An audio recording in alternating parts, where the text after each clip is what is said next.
Chapitre 5. Des mutants. Matt sentit ses jambes se dérober sous lui et tomba à la renverse. Pendant une seconde, il crut que c'était l'émotion qui l'avait privé de ses forces, avant de comprendre qu'il était tombé dans l'appartement de Tobias. La porte s'était ouverte tandis qu'il s'appuyait contre elle.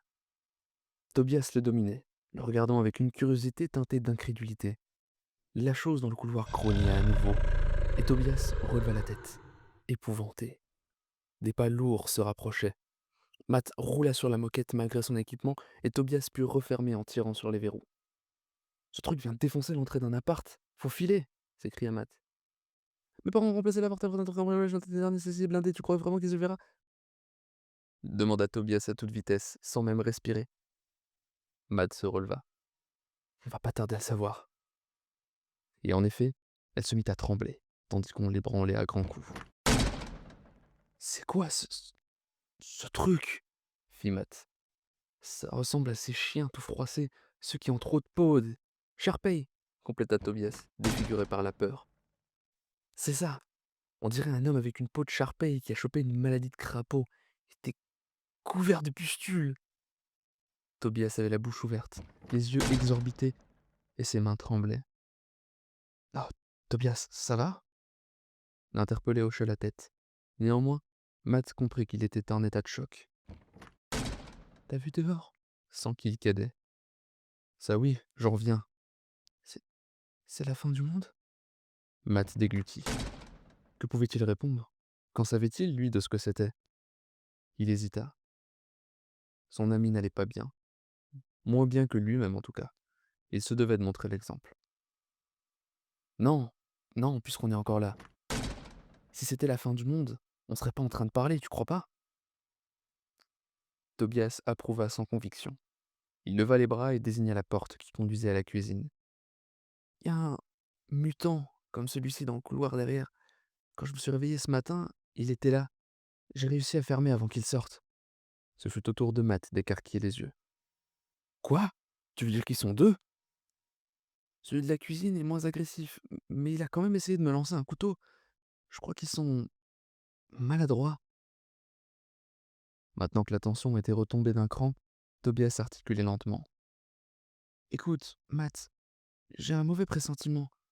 Tu vois, quand je l'ai vu là, ce matin, en train de se goinfrer la tête dans le frigo, j'ai eu l'impression que c'était mon père. Ses yeux s'embuèrent de larmes. Matt le regarda, sans un mot.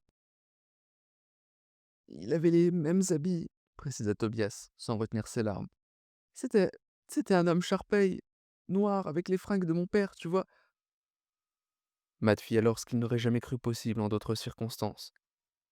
Il prit son ami dans ses bras et lui tapota affectueusement le dos. Comme dirait mon grand-père, vas-y, pleure un bon coup, ça ira mieux après. C'est comme quand on pète. Tobias fut secoué d'un fou rire nerveux, incontrôlable. En même temps, je sais pas si on peut croire un pecnode républicain, ajouta Matt en le libérant. Tobias pouffa encore une fois avant d'avouer. Je sais pas ce que c'est, un pecnode républicain. À vrai dire, moi non plus.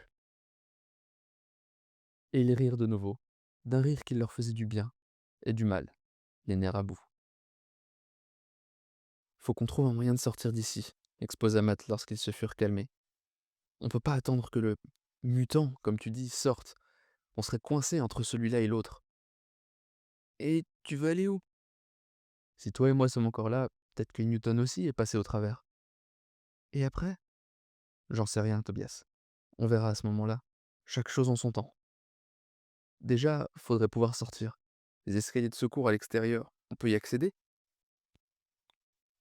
Non, c'est par le local poubelle dans le couloir. Faudrait passer devant le mutant. Une petite étincelle se mit à briller dans son regard. Attends, par la fenêtre des toilettes, on peut sauter sur la passerelle. Mad remarqua tout à coup qu'aucune fenêtre n'était brisée. Y a pas eu d'éclair chez toi? Cette nuit? Plein, tu veux dire? Enfin, pas dans l'appartement, mais partout en ville. Et sur l'immeuble, ça claquait de tous les côtés. À un moment, il y a eu un énorme flash. Et j'ai perdu connaissance. Je me suis réveillé tout à l'heure. Plus rien ne marche. Ni les téléphones, ni aucun appareil électrique. Matt fit signe qu'il comprenait et préféra faire diversion en voyant les larmes embuer à nouveau les yeux de son camarade. T'as des fringues chaudes demanda-t-il en avisant le pyjama de Tobias. Oui, j'y vais.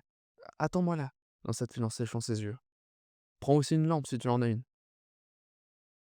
Matt allait l'inciter à se munir de provisions, mais se ravisa en songeant ce qui se terrait dans la cuisine. Il dit que c'est peut-être son père. Il y aurait donc des gens disparus et d'autres qui se seraient métamorphosés en hommes charpés crapauds en mutants. Et Matt se demanda si les habitations qui n'avaient pas été transpercées par les éclairs étaient toutes peuplées de mutants, et si les autres s'étaient tous fait vaporiser. Il songea une fois encore à ses parents, et la boule douloureuse ressurgit dans sa gorge. Que leur était-il arrivé? Ils lui déglutirent plusieurs fois pour chasser les sanglots qu'il couvait. Matt attendit 5 minutes, durant lesquelles il entendit les mutants du couloir frapper les murs et grogner, avant d'en déduire qu'ils se cognaient. Ces machins ne voient pas dans le noir. Tobias revint, engoncé dans un duffel-coat recouvert d'un ciré vert. Matt voulut objecter que c'était un peu trop, mais préféra s'abstenir. Tobias devait faire à sa manière. « J'ai mon matériel de scout là-dedans », révéla-t-il en tapotant son sac à dos. « Parfait, on y va. » Ils firent selon leur plan, et tout se déroula pour le mieux, ce qui n'était pas pour déplaire à Matt. Il avait craint de devoir passer la nuit à surveiller la porte de la cuisine. Dans la rue, de la neige au-dessus des genoux, ils marchèrent en direction de chez Newton. Après 1 heure d'effort, ils avaient parcouru les 3/4 du chemin, en sueur, haletant. Ce fut Tobias qui les repéra le premier. « Là-bas !» s'écria-t-il. « D'autres personnes !»« Ne crie pas, c'est des mutants, j'ai pas envie qu'ils nous repèrent. » Matt ne parvenait pas à les identifier. Tobias sortit une paire de jumelles flambant neuves de son sac et fit le point. Il n'arrivait pas à croire qu'il errait dans New York avec tout ce silence, toute cette neige, et pas un être vivant en vue. Jusqu'à cet instant. « Eh ben ça alors !» s'exclama-t-il. « C'est des enfants. Attends, il y a 2, non, 3 adolescents avec eux. Ils sont au moins 10 ?» « Pas d'adultes ?»« Non, j'en vois aucun. » Matt se mit alors à crier de toutes ses forces dans leur direction. « Ils n'ont pas l'air d'entendre, » remarqua Tobias, toujours rivé à ses jumelles. « Normal, ils sont trop loin, et le vent souffle contre nous. »« On essaie de les rejoindre ?»« Impossible, ils ont bien trop d'avance. Et avec toute cette neige, on ne pourra jamais les rattraper. Restons-en à notre plan, » conclut-il avec une pointe de regret dans sa voix. Tobias rangea ses jumelles, et il reprit la cadence, en jetant de brefs regards vers les formes qui disparaissaient à l'angle d'une rue lointaine. « Tu crois vraiment qu'il n'y a plus aucun adulte ?» demanda Tobias après un temps. « J'en sais rien, je préfère ne pas y penser. » Ils arrivèrent devant chez Newton et montèrent avec prudence. Ils sillonnèrent tout l'étage, sans rien trouver. Toutes les fenêtres étaient brisées. Dans son lit en désordre, un caleçon et un t-shirt étaient abandonnés. « Peut-être qu'il s'est caché quelque part ?» hasarda Tobias. « Je ne crois pas, » fit sombrement Matt, en considérant les vêtements sur le lit. Leur ami avait été vaporisé, comme les autres, par ces éclairs étranges. « On fait quoi maintenant ?» Matt haussa les épaules. « On ferait mieux de sortir et de partir à la recherche d'autres personnes. Plus on sera nombreux, mieux ce sera. Peut-être qu'en rassemblant un maximum de témoignages, on parviendra à comprendre ce qui s'est passé. » « Tu crois que des gens ont échappé au...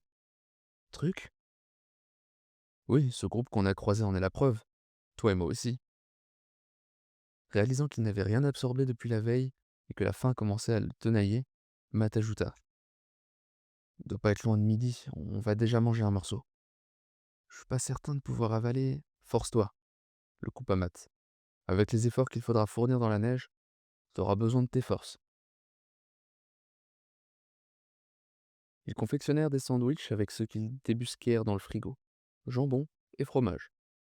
Après quoi, Matt prit le temps de tartiner le pain de mie de beurre et de cacahuètes. Ça au moins, ça nous tiendra au ventre. Et ils redescendirent dans la rue. « En quelle direction ?» demanda Tobias.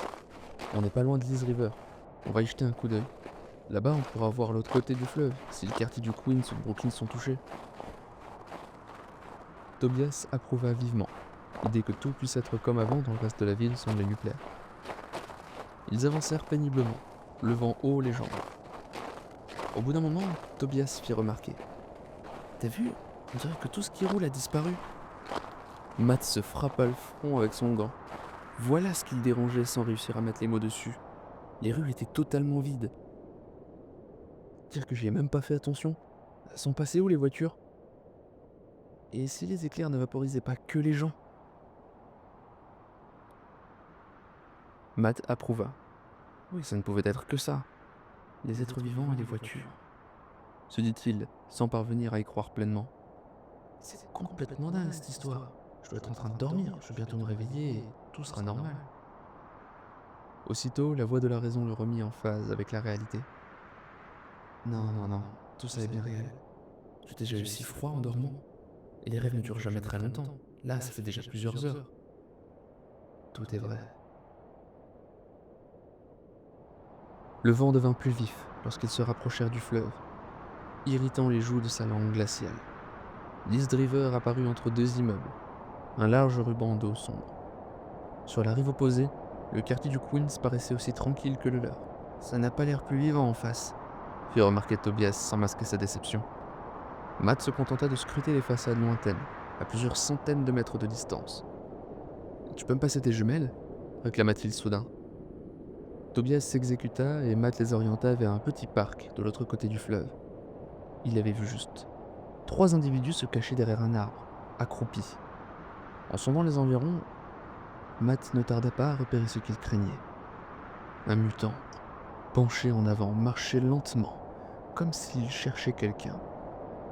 Impossible de les prévenir, ils étaient beaucoup trop loin. « Qu'est-ce qu'il y a ?» s'impatienta Tobias. « Je vois 3 personnes. Attends, elles se sont relevées. C'est des ados, non, avec un enfant, moins de 10 ans. Ils se mettent à courir, un mutant au basque. » Tobias se redressa. « Il va leur tomber dessus ?» Matt patienta quelques secondes avant de répondre. « Non, ils sont rapides, et pas lui. » Il rendit les jumelles à son camarade. « Au moins, on est fixé sur le reste de la ville. C'est partout pareil. Tu crois que le monde entier s'est transformé ?» Voulant éviter que Tobias ne sombre à nouveau dans les larmes, et pas sûr de tenir lui-même, Matt se voulut aussi optimiste que possible. Pour l'instant, on n'en sait rien.